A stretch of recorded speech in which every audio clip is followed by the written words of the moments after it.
500 कोटी रुपये द्यावेत. किमान आमचे किल्ले या ठिकाणी चांगले होतील. महागाई कमी करायसाठी गोडं तेल आज महागलेलं आहे. मध्यमवर्गीय महागाईनं पिचलेलं आहे. ते कमी करायसाठी 10-15 हजार कोटी रुपयेचा या ठिकाणी पैसे खर्च करावेत.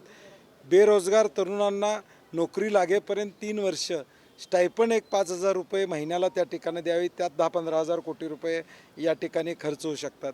पेट्रोल डिझेलला थोडं कमी खर्च होईल यासाठी सरकारनं स्वतः त्या ठिकाणी पैसे घालावेत. अशा 5 गोष्टी आम्ही मुख्यमंत्र्यांना सुचवतोय आणि शक्तीपीठचा अट्टहास तिने सोडून द्यावा अशी आमची विनंती आहे. बैठक तुम्ही घेणार आहात पुढची दिशा आणि आज नाही, आता बाकीच्या जिल्ह्यातले लोक आलेले आहेत, त्यांच्यावर चर्चा करून पुढची दिशा आमची ठरेल. 50 ते 60% लोकांचं समर्थन आहे अशा पद्धतीचा दावा केला जात होता, तो पोकळ ठरला. नाही, आजची गर्दी बघितल्यावर तुम्हाला लक्षात येईल. खरीपाचा सीझन चालू असताना सुद्धा शेतकरी रस्त्यावर या ठिकाणी आलेले आहेत आणि प्रामाणिक शेतकरी या ठिकाणी रस्त्यावर आले. शेवटपर्यंत सकाळी 9 वाजल्यापासून चंदगड असू दे किंवा कागल असू दे, करवीर असू दे, हातकणंगले असू दे, राधानगरी असू दे, या सगळ्या भागातून, भुदरगड असू दे, या सगळ्या तालुक्यातून शेतकरी आले. अगदी कामेरीतून, सांगलीतून काही शेतकरी आले, लातूरवरून आलेले आहेत, सोलापूरवरून आलेले आहेत. हा गरज नसलेला महामार्ग आहे, हे पटतंय लोकांना, म्हणूनच रस्त्यावर उतरतात ना. भाषणामध्ये तुम्ही एका मसुद्याचा उल्लेख केला, पत्र देखील लिहिणार असल्याचं सांगितलं. नाही, ह्या मुद्दे आम्ही मांडणार आहे की तुम्ही छत्रपती शिवाजी महाराजांच्या 50 किल्ल्यांना 500 कोटी रुपये द्या. ह्या 5 गोष्टी करा. 1,05 कोटी खर्च करण्यापेक्षा ह्याच्यावर पैसे खर्च करा अशी आमची अपेक्षा सरकारकडून आहे. पोलिसांच्या बरोबरच सर्वेसाठी येणाऱ्या अधिकाऱ्यांना देखील इशारा देण्याचा प्रयत्न नाही, इशारा याचं कारण नाही की आमची प्रशासनाला विनंती आहे की हा आमचा वाद सरकारबरोबर या ठिकाणी गरज नसताना सरकार जर जबरदस्ती करत असेल तर सरकारला त्या पद्धतीनं उत्तर देण्याची भूमिका आमची राहील. ज्यावेळी सर्वे चालू होईल त्यावेळी निश्चितपणे फील्डवर आपल्याला लक्षात येईल. लातूरमधली एक घटना आहे की वीज पडून शेतकऱ्याचा बैल आहे तो मृत्युमुखी पडला आणि एका बैलाच्या ठिकाणी पत्नीला आपल्या त्या ठिकाणी झुंपावं लागलेलं आहे मशागत करताना. खूप विदारक चित्र महाराष्ट्रामध्ये पाहायला नाही, म्हणतो ना, शेतकऱ्यांची अवस्था या राज्यामध्ये दररोज 7 ते 8 शेतकरी आत्महत्या करत आहेत. म्हणजे 12 वर्ष तुमचं सरकार केंद्रामध्ये आहे. किती दिवस मागच्या 50 वर्षाचं तुम्ही काढत बसणार आहेत? आत्ता 12 वर्षात तुम्ही आत्महत्या थांबवली का शेतकऱ्याची? म्हणजे शेतकरी आज उघड्यावर या ठिकाणी पडतोय. एका बाजूला दाम दुप्पट करणार अशा पद्धतीची भूमिका भाजपनं या ठिकाणी घेतली होती, त्याचा विसर त्या ठिकाणी पडलेला दिसतो. एल निनोचा प्रभाव जानेवारीमध्ये होणार असं तुम्ही म्हणता, मग त्या दृष्टीनं तुमची वाटचाल काय झाली? आज 6 तास वीज तुम्ही शेतीपंपाला या ठिकाणी देत आहे, कारण की कोयनेतलं 2000 मेगावॅट जनरेशन हे कमी झालेलं आहे. मग या सगळ्या गोष्टीचं तुम्हाला नियोजन करता आलं नाही का? आणि म्हणून आता काय आहे, 3 पक्षात भावकीचा वाद चालू आहे फक्त, बाकी काही चालू नाही. सरकारला 13 कोटी जनतेचं पडलेलं नाही हे सिद्ध होत आहे. खरं तर या शेतकऱ्याला काही मदत मिळण्यासाठी, कारण असे अपघात अनेक वारंवार होत राहणार आहेत. नाही, मला वाटते आपत्ती व्यवस्थापनातून मदत मिळणं अपेक्षित होतं. तिथल्या तलाट्यानं, तिथल्या तहसीलदारनं काय केलं? ताबडतोब मदत त्यांना दिली का? त्याला अशी अवस्था त्या ठिकाणी आली? या पद्धतीचा प्रयत्न त्यांनी केला का हे बघणं गरजेचं आहे. आणि त्याला मदत दिली नसेल तर त्या अधिकाऱ्यांच्यावर कारवाई होणं अभिप्रेत आहे. 2017 आणि 2019 मध्ये जे शेतकरी कर्जमाफीपासून वंचित राहिले होते त्यांच्यासाठी 14,000 कोटी रुपयांची तरतूद करण्याचा निर्णय घेतला. खरंच हे होणं शक्य आहे का? आजच्या कॅबिनेटमध्ये तशी निर्णय झाला असं आम्हाला तुमच्या माध्यमातून कळतंय. परंतु शासनाचा निर्णय आणि GR यामध्ये जमीन आसमानचा फरक असतो. त्यामुळे GR येऊ दे, नेमकं त्यातला शब्दप्रयोग काय आहे हा महत्त्वाचा या ठिकाणी असणार आहे. थकबाकी असेल, मागच्या कर्जमाफीचा लाभ घेतला असेल तर त्याला 2 लाख मिळणार नाहीत असं या परवाच्या कर्जमाफीत त्या ठिकाणी सांगितलं. आणि म्हणून मला वाटते की आजची सुद्धा कर्जमाफी नेमकी काय आहे, GR आला की सरकारचा खरा चेहरा दिसेल. ऑनलाईन कदाचित लाखो भक्त दर्शनाला जात असतात, त्या ठिकाणी प्रसादामध्ये अनेक ठिकाणी बुरशीयुक्त पेढे मिळून आलेले आहेत. सरकारचं त्या गोष्टीकडे लक्ष नाही. सरकार फक्त लोकांना वेगवेगळ्या पद्धतीनं या ठिकाणी गोष्टी बोलत असतं, परंतु खरं जे आमचे श्रद्धास्थान आहे तिथं मात्र भ्रष्टाचारानं पोखरलेले श्रद्धास्थान आहेत. शिर्डीतल्या अनेक सुरस कथा ह्या दुर्दैवानं ऐकायला या ठिकाणी मिळतात. त्याचा विचार केल्यानंतर हे त्यातलाच एक प्रकार या ठिकाणी दिसतो. सरकारचा वचक हा या सगळ्या गोष्टीवरचा संपलेला हे सिद्ध असते. गव्हर्नन्स फेल्युअर आहे, म्हणून 14,000 पुरुषांना लाडक्या बहिणीचा लाभ मिळाला ना. गव्हर्नन्स चांगलं असतं या सरकारचं तर 14,000 पुरुषांना लाभ मिळाला नसता. मंत्री गिरीश महाजन यांनी ऑपरेशन ब्ल्यू जे आहे पंजाबमध्ये त्याला 10 दिवस हे मला वाटते हेच चाललंय. 12 वर्षात तुम्ही काय दिवे लावले सांगा ना. तुम्ही आता मागच्या 50 वर्षात 60 वर्षातलं तुम्ही काढत बसता. तुमच्या 12 वर्षात काय चाललंय सांगा. कुंभमेळा नाशिकला होणार आहे, त्याची टेंडर प्रक्रिया होत नाही. 25,000चं 35,000वर प्राईज एस्केलेशन कसं गेलं हे तुम्ही सांगा पहिलं. तुम्ही उत्तरं पहिली द्या की कुंभमेळ्याची कॉस्टिंग एवढी का झाली आणि का तुम्हाला पालकमंत्रीपद पाहिजे होतं नाशिकचं. हे आता लोकांना कुंभमेळ्यासाठी पालकमंत्रीपद पाहिजे होतं, जिल्ह्याच्या विकासासाठी नको होतं. आणि त्यामुळं आरोप करण्यापेक्षा स्वतः आरसा घेऊन त्यांनी बघावं की तुम्ही काय करता हे जनता देखील बघत असते. 12 वर्ष नाही, एक मिनिट. 12 वर्षापूर्वी कुंभमेळा फक्त 3,000 कोटी झाला होता हां, आणि आता 35,000 कोटी कशाला लागतात? नाही मी परवासुद्धा म्हटलं की युद्ध होण्याच्या आधीपासून सरकारची परराष्ट्र धोरण चुकलेलं आहे. त्याची वाईट परिस्थिती त्या ठिकाणी आणि त्याचे धक्के आता मोठ्या प्रमाणात आता युद्ध झाल्यावर या ठिकाणी आपल्याला बघायला मिळतात. म्हणजे आता पेट्रोल कमी भरा, गरिबांना एखादा तोळा सोनं घ्यायचं असेल, सोनं त्याच्या हातात परवडत नाही आणि ती घेऊच नका म्हणून सांगितले. मुळात परवडत नाही हा भाग वेगळा, घेऊच नका म्हणून या ठिकाणी सांगितलेलं आहे. कुठंही बाहेर फिरायला तुम्ही त्या ठिकाणी पेट्रोल कमी घ्या म्हणजे फिरायला जाऊ नका असं जाणार. नोकरीवर सुद्धा चालत जावा असं या ठिकाणी. वीज दर वाढलेला आहे, महागाई वाढलेली आहे, पाणीपट्टी आता वाढणार आहे, पाटबंधारे विभागाचा प्रस्ताव या ठिकाणी दिलेला आहे. आता मी जे भाषणात बोललो की आता ॲपवर 1 भाकरी खाऊ का 2 भाकरी खाऊ सरकारला विचार लागणार. तीच परिस्थिती गॅसमुळे होणार आहे. कारण की आता 9चं 4वर आणलं असेल तर जेवणच होणार नाही. म्हणजे सरकार आता एक बेबंदशाही आणि हुकुमशाहीकडे चाललेलं आहे. उद्धव ठाकरे साहेब आपल्याला उद्धव ठाकरेंनी एक मागणी केली आहे इंडिया आघाडीच्या बैठकीमध्ये की पंतप्रधान पदाचा चेहरा आहे तो जाहीर करावा.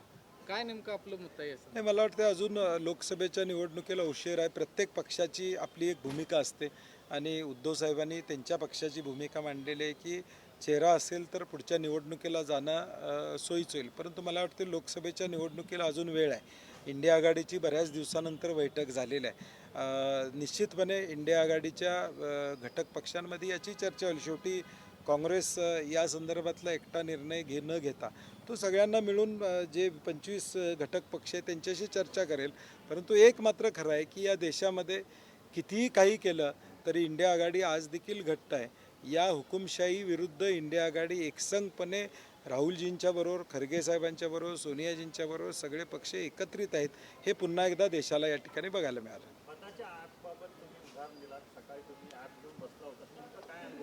नाही काय आहे की आता खरीप चालू आहे. हे ॲप 3 महिने आधी सरकारनं आणायला पाहिजे होतं. केंद्र शासनानं हे ॲप आणलेलं आहे. आता त्याच्यामागचे 2 उद्देश आहेत. ठीक आहे, लिंकिंग बंद झालं पाहिजे याबद्दल आमचंही दुमत नाही. कारण की गरज नसताना शेतकऱ्याला दुसरी खतं दिली जातात ते थांबली पाहिजेत याबद्दल. मुळात यातला सगळ्यात मोठा उद्देश आहे ते युरिया इम्पोर्टचा विषय यामध्ये. ह्या सगळ्या युद्धजन परिस्थितीमुळं या युरियावर प्रचंड बंधन आलेलं आहे, निर्बंध आलेले आहेत. मग आता ते बंद कमी करायचं असेल तर हे ॲपचं ढोंग त्या ठिकाणी काढलं. मग तुम्ही 3 महिन्यापूर्वी ॲप का केलं नाही? आता खरीप चालू आहे. आता शेतकरी सकाळी गेला की त्याला QR कोड स्कॅन करायचा, मग त्यानं दुसऱ्या दिवशी येऊन खत घ्यायचं. एका गटात 2 भाऊ असतील तर गट नंबर टाकला तर दुसऱ्या भावाला मिळेल का नाही याची गॅरंटी नाही. 10 गुंठ्याच्या खाली शेती असेल तर त्याला या ठिकाणी तरतूद नाही त्या ॲपमध्ये. NPK टाकलं आणि नंतर तुम्ही 10-26 टाकलं तर पुन्हा तुम्हाला कॉम्प्लेक्स कुठलं पाहिजे असेल तर तुम्हाला मिळत नाही. आता त्यात ते सुधारणा करणार म्हणतात. मग केलंच कशाला? हे एवढं कळत नव्हतं काय कृषी विभागाला की हे करावं लागते या सगळ्या गोष्टी. आणि म्हणून मला वाटते घाई गडबडीनं ॲप आणला. आमची विनंती आहे की ऑनलाईन आणि ऑफलाईन आज सकाळपर्यंत कोल्हापूर जिल्ह्यामध्ये फक्त 12,000 लोकांनी खतं उचललेली. 5 लाख शेतकरी आहेत. खरीपावर साधारणपणे 2.5-3 लाख शेतकरी गृहीत धरले तरी या ठिकाणी 10,000 शेतकऱ्यांनी फक्त हा ॲपवर रजिस्ट्रेशन केलेलं आहे. म्हणून आम्ही कलेक्टरना राजू शेट्टी यांनी आम्ही सांगितलेलं आहे की खरीपापुरतं ऑनलाईन आणि ऑफलाईन दोन्हीची तरतूद ठेवा आणि रब्बीला हे फुल फ्लेज तुम्ही या ठिकाणी राबवा.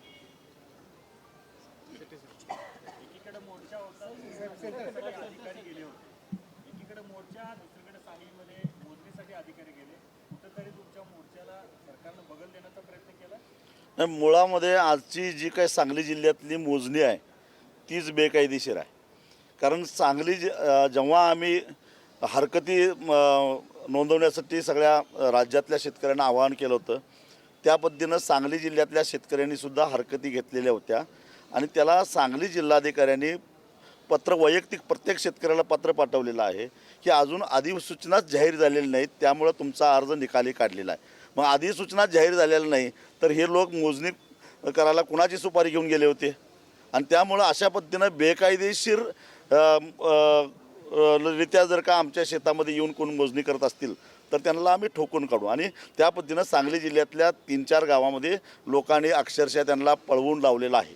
आज मी एक भाषणामध्ये मुद्दा मांडला की जे रस्त्यासाठी आता जमिनी घेतात त्याच्याऐवजी तुम्ही इथलं महापुराचं पाणी वळवण्यासाठी आमच्या जमिनी घ्या आणि एकेका हे जमली घ्या ना. जमिनी नाही, तुम्ही चुकीचं ऐकला.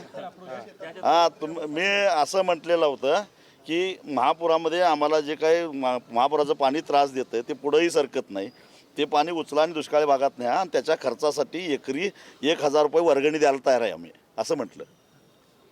एकीकडे लातूरमधली एक घटना समोर आलेली आहे की वीज पडून बैल मृत्युमुखी पडला आणि बैलाच्या ठिकाणी पत्नीला आपल्या झुंपण्याची वेळ शेतकऱ्यावर आलेली आहे.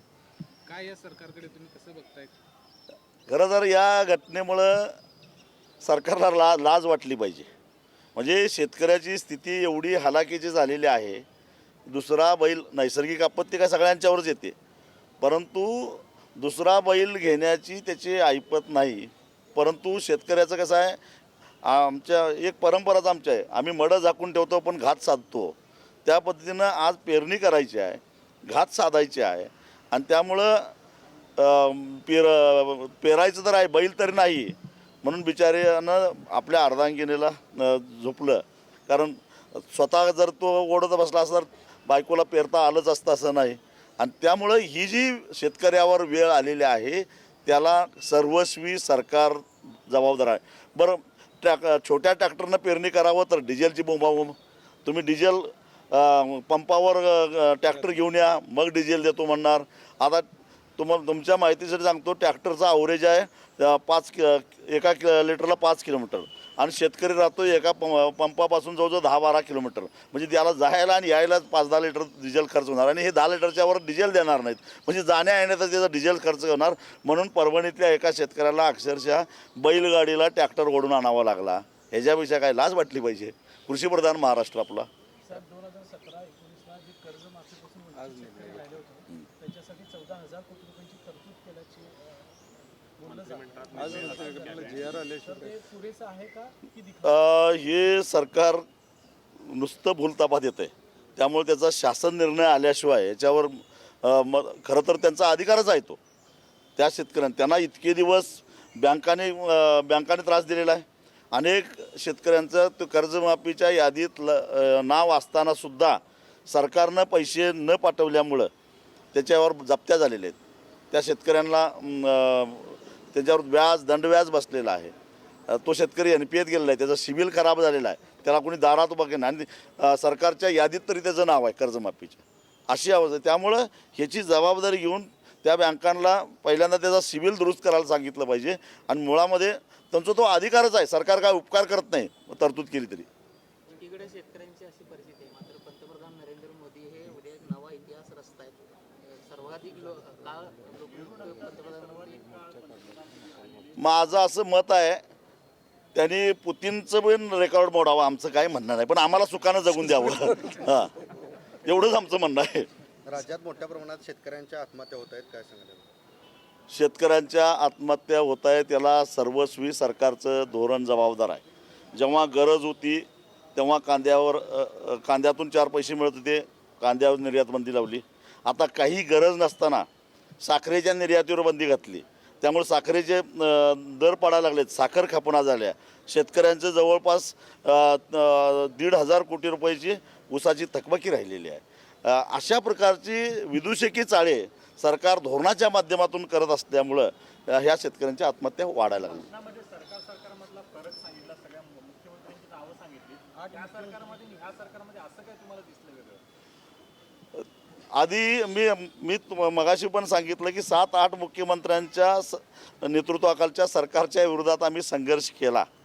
पण त्यावेळी आम्ही संघर्ष केला. आम्हाला त्यावेळी व्यवस्थेकडून किंवा पोलिसांच्याकडून त्रास व्हायचा, परंतु एका विशिष्ट टप्प्याला गेल्यानंतर ते आम्हाला बोलवायचे, आमचा प्रश्न समजावून घ्यायचं आणि काही अंशी तो प्रश्न सुटायचा. मग इथं मात्र सगळा आनंद आहे. इथं हमकोच सब मालूम आहे अशा आविर्भावात सगळं चाललेलं आहे आणि ह्यांना तर काहीच माहीत नाही.